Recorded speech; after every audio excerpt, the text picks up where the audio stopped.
Hello everyone. दोस्तों, आपने देखा होगा कि आजकल नर्वस सिस्टम का प्रॉब्लम जो है वो बहुत ज्यादा हो रहा है। यानी छोटे छोटे बच्चे हैं, वो भी कई बार है वो आपको नर्वस सिस्टम की प्रॉब्लम से जो है वो जूझते हुए मिल जाएंगे। यानी कई ऐसे लोग हैं जिनके जो है नर्वस सिस्टम का प्रॉब्लम की वजह से जो है वो डिप्रेशन एंजाइटी जैसी स्थिति भी हो जाती है। कई बार जो है वो उनको नसों के दबने का, नसों के रिलेटेड जो है वो कई तरीके की बीमारियां जो है वो आपको देखने सुनने को मिलती रहती होंगी। तो ऐसे में जो है वो उनका इलाज तो नेचुरली आपको कराना ही होता है और लोग कराते भी हैं, लेकिन कई बार ऐसे लोगों को इलाज प्रॉपर मिल नहीं पाता या कई बार बहुत लंबे लंबे समय तक जो है इलाज कराने के बाद भी कोई खास रिजल्ट जो है वो उनके हाथ नहीं लगता है। ऐसे में जो है वो आपको सलाह दी जाती है कि अगर आप ज्योतिष में जो है वो इस बीमारी को देख लें या समझ लें, तो आपके लिए कुछ रास्ते आसान हो सकते हैं। यानी जब आपको जो है उनका मेन कारण जो है वो समझ में आ जाए, तो आप डॉक्टरी इलाज के साथ-साथ कुछ ऐसे ज्योतिषीय उपाय भी कर सकते हैं कि जिनसे कि आप उन बीमारियों से अपने आप को जो है वो बचा सकते हैं या जल्दी ही जो है वो उनसे निजात पा सकते हैं। ज्योतिष शास्त्र में जो है वो इस तंत्र से जुड़ी हुई जो बीमारियां हैं या मानसिक जो विकार हैं, वो सभी जो है वो ग्रहों की स्थिति पर भी जो है वो काफी हद तक निर्भर करते हैं। यानी ग्रहों का जो है उनके ऊपर किस तरीके की ग्रहों की दृष्टि पड़ रही है, किस तरीके की युति है, इन सब चीजों पर भी जो है वो आधारित होते हैं। यानी यहाँ पर ध्यान रखना आवश्यक है कि ज्योतिष कोई मेडिकल साइंस नहीं है जहाँ पर कि आपको कोई डायरेक्ट मेडिसिन की ज़रूरत पड़ेगी या मेडिसिन दी जाएगी। लेकिन उन मेडिसिन के साथ-साथ अगर आप जो है वो कुछ ज्योतिषीय उपाय करते हैं, उन स्थितियों को बैलेंस करने का रास्ता जो है वो आपको आसानी से मिल सकता है। तो यहाँ पर जो है हमारे लिए सबसे पहले ये जानना ज़रूरी है कि कौन से ऐसे ग्रह हैं जो हमारे शरीर में इस तरीके की परेशानियों को जो है वो लेकर आते हैं। तो सबसे पहले जो है इसके लिए हम बुध को जो है वो महत्वपूर्ण मानते हैं, क्योंकि अगर आपका बुध ग्रह खराब होता है, किसी भी तरीके से पीड़ित होता है, तो नर्वस सिस्टम से रिलेटेड जो है वो प्रॉब्लम आपको देखने को मिल सकती हैं। यानी बुध की खराबी जो है वो कई तरीके की बीमारियां आपको दे सकती है। बुध जो है वो हमारी बुद्धि का, संचार का, तंत्र का जो है वो मुख्य कारक है। यदि बुध ग्रह जो है वो पाप ग्रहों से किसी भी तरीके से जो है वो पीड़ित हो जाता है, तो यह जो है वो कई तरीके की बीमारियां दे सकता है। यानी एडीएचडी की प्रॉब्लम दे सकता है, ऑटिज्म की प्रॉब्लम जो है हो सकती है बुध की खराबी की वजह से, बोलने की समस्या जो है हो सकती है, याददाश्त में जो है वो कमी आ सकती है, साथ ही न्यूरोलॉजिकल डिसऑर्डर्स जो होते हैं, उसको भी हम बुध से ही देख सकते हैं। साथ ही जो है वो इन प्रॉब्लम्स के लिए दूसरा जो ग्रह है वो है चंद्रमा। यानी चंद्रमा जो है वो मन का, भावनाओं का, मानसिक स्थितियों का प्रतिनिधित्व करता है। तो यदि चंद्रमा जो है वो शनि से, राहु से, केतु से, नेपच्यून से जो है वो पीड़ित हो जाता है, तो ये मानसिक तनाव दे सकता है, अ, अवसाद दे सकता है, चिंताएँ दे सकता है, डिप्रेशन, एंग्ज़ायटी जैसी जो है वो प्रॉब्लम दे सकता है। साथ ही जो है मानसिक अस्थिरता का कारण भी बन सकता है। यानी ऐसे लोग जो है वो अपने दिल और दिमाग पर जो है वो बैलेंस नहीं रख पाते हैं, उसकी वजह से डिप्रेशन, एंग्ज़ायटी जैसी परेशानियाँ जो है वो उनको अ, दुखी कर देती हैं या उनकी हेल्थ पर जो है वो बहुत बुरा प्रभाव डालती हैं। अब जो है इसके लिए जो है हम जो तीसरा ग्रह देखते हैं वो है यूरेनस। यानी यूरेनस जो है वो तंत्र को, मस्तिष्क की जो तरंगें होती हैं या अचानक से जो चेंजेस होते हैं माइंड में, उनसे जुड़ा हुआ होता है। यदि यूरेनस जो है वो बुध या चंद्रमा के साथ अगर कोई अशुभ स्थिति बना लेता है, तो ये मिर्गी के दौरे दे सकता है, न्यूरोलॉजिकल जो है वो डिसऑर्डर्स दे सकता है।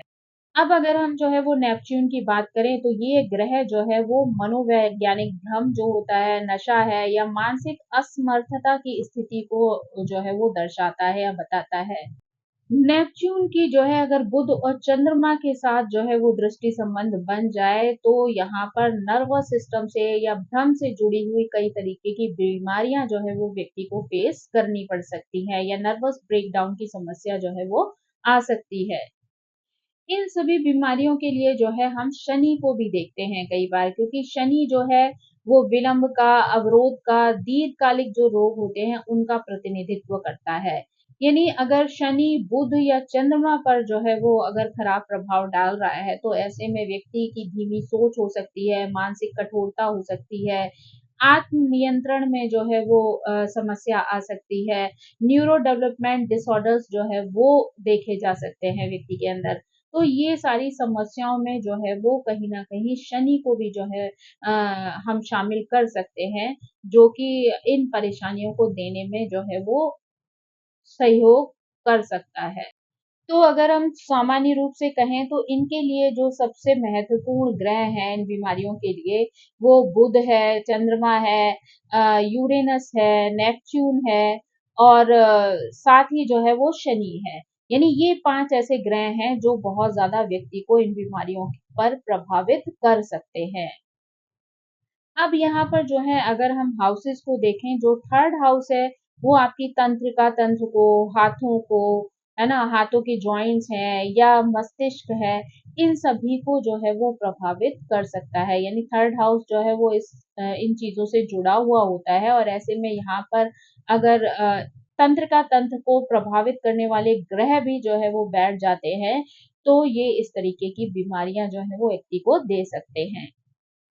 फोर्थ हाउस जो है वो मानसिक स्थिति को और भावनात्मक सुरक्षा को बताता है। तो ऐसे में यहाँ पर अगर ये पांचों प्रभावित करने वाले ग्रहों में से कोई ग्रह बैठता है तो यहाँ पर जो है व्यक्ति को डिप्रेशन, एंजाइटी जैसी सिचुएशंस भी आ सकती हैं या नर्वस सिस्टम से रिलेटेड जो है वो कई तरीके की परेशानियां आ सकती हैं। फिफ्थ हाउस जो है वो मस्तिष्क की उच्चतर कार्य प्रणाली को बताता है, क्रिएटिविटी को बताता है। तो ऐसे में जो है अगर ये ग्रह फिफ्थ हाउस में आते हैं तो ये यहाँ पर जो है आपको इस तरीके की परेशानियां दे सकते हैं।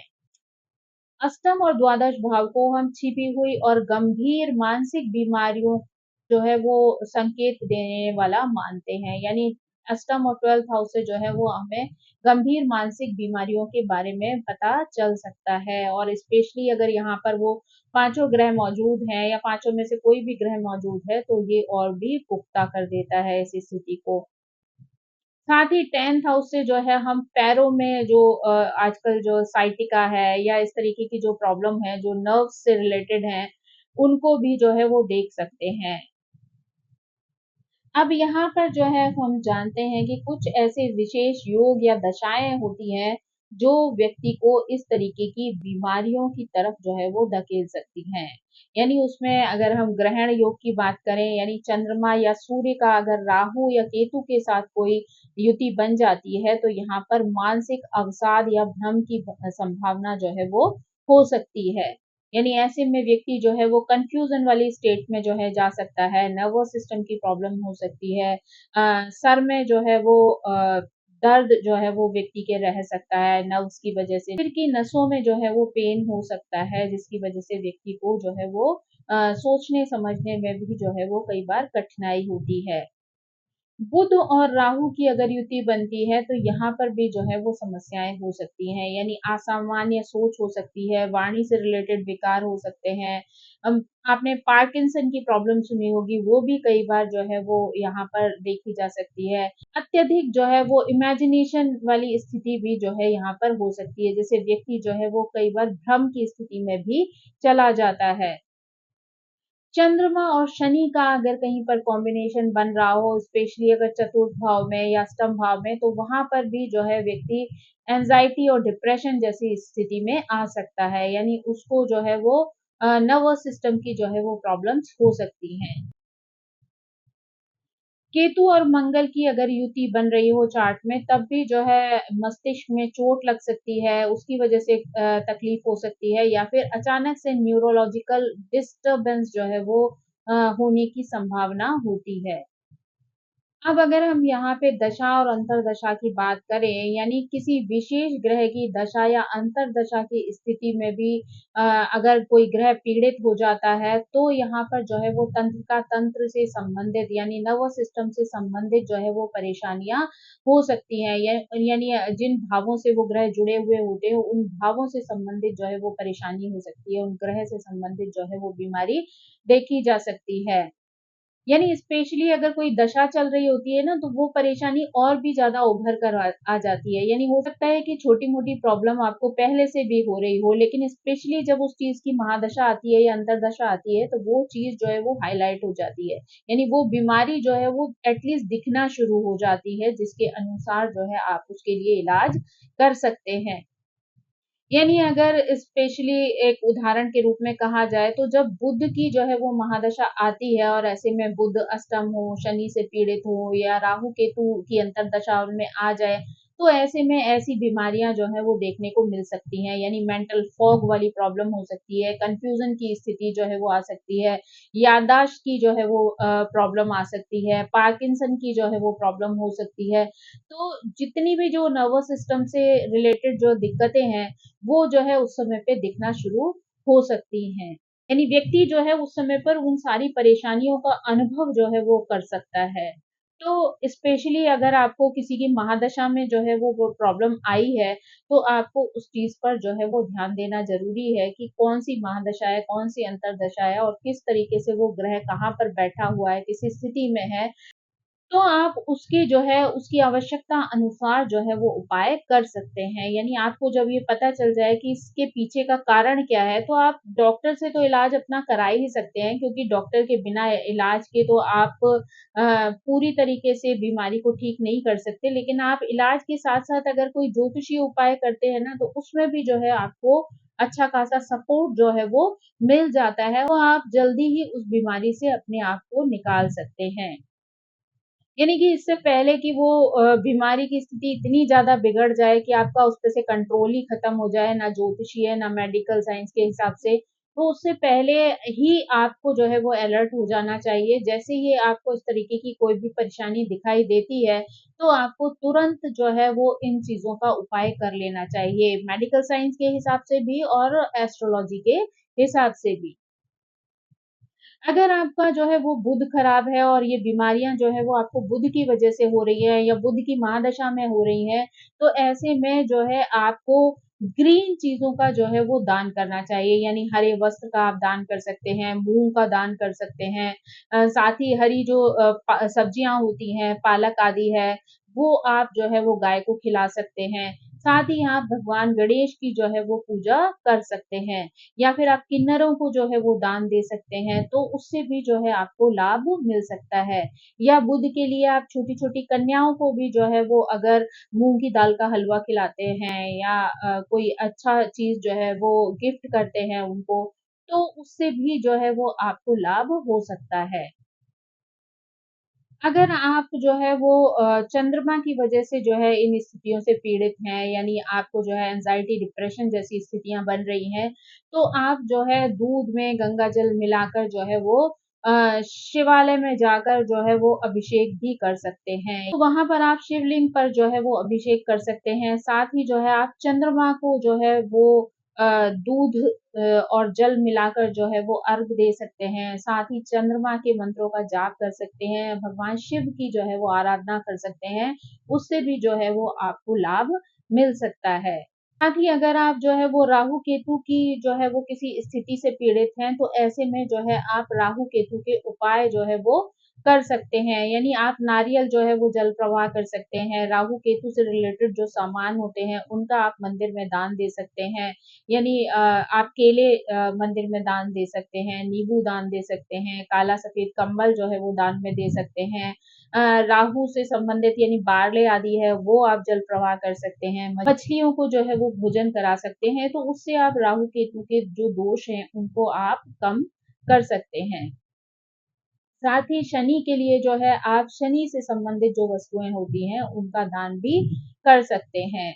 यानी आप सरसों का तेल है, काला कपड़ा है या उड़द है, तिल है काले, इन सब का भी दान कर सकते हैं। आप जो है अगर ये सभी जो ग्रह हैं, अगर आपको ये पता चल जाता है कि इस ग्रह की वजह से ये आपको परेशानी हो रही है, तो आप उनके ये सिंपल से उपाय करके अपने आप को जो है वो उन परेशानियों से बचा सकते हैं। तो दोस्तों ये थी तंत्रिका तंत्र से संबंधित जो है वो जानकारी, यानी एस्ट्रोलॉजी के माध्यम से किस तरीके से हम नर्वस सिस्टम से रिलेटेड बीमारियों को जो है वो बैलेंस कर सकते हैं। आई होप ये जानकारी आपको पसंद आई होगी। Thank you so much. मेरी आप सभी से रिक्वेस्ट है कि प्लीज मेरे चैनल को सब्सक्राइब करें, लाइक करें, शेयर करें और कमेंट करके इसी तरह मुझे प्रेरित करते रहें। Thank you so much. Bye bye.